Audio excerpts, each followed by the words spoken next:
બનાસકાંઠાના લાખણી મુકામે જાહેર ધાર્મિક પ્રસંગનું આયોજન કરવામાં આવ્યું હતું। ત્યારે આ કાર્યક્રમમાં દિયોદરના ધારાસભ્ય શિવા ભુરિયા ઉપસ્થિત રહ્યા હતા, જ્યાં તેમણે શંકર ચૌધરી માટે અપશબ્દનો પ્રયોગ કર્યો અને ભાજપ પર આકરા પ્રહાર કર્યા। શિવા ભુરિયાએ કરેલા આ વિવાદિત ભાષણનો વિડીયો સોશિયલ મીડિયામાં વાયરલ થઈ રહ્યો છે।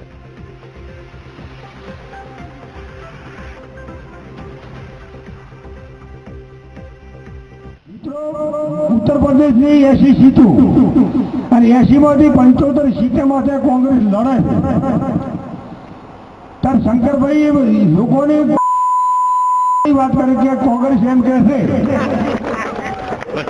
કે અમારે દિલ્હીમાં સરકાર બનાવી છે, પણ ઉત્તર પ્રદેશની 75 સીટો 80 સીટો માટે 10 સીટો માટે કે કોંગ્રેસ લડે તો કે કોંગ્રેસ સરકાર બનાવશે। મિત્રો આટલી બધી જૂઠો બોલવાની મર્યાદા હોય અને એમાંય તમે આ સામાન્ય મોડા હોમાં બેઠી તો કદાચ બોલો ને તો નોંધ ના લે। અમારા જેવા વ્યક્તિઓ જૂઠ બોલે તો સવારમાં પેપરમાં આવતો હોય તો બધા ધીરે ધીરે લખતા નથી। મિત્રો ભાજપ વાળા કને જૂઠ સિવાય કોઈ નથી। જૂઠો બોલી વોટ કઈ રીતે લેવું, લોકોને કઈ રીતે ભરમાવવા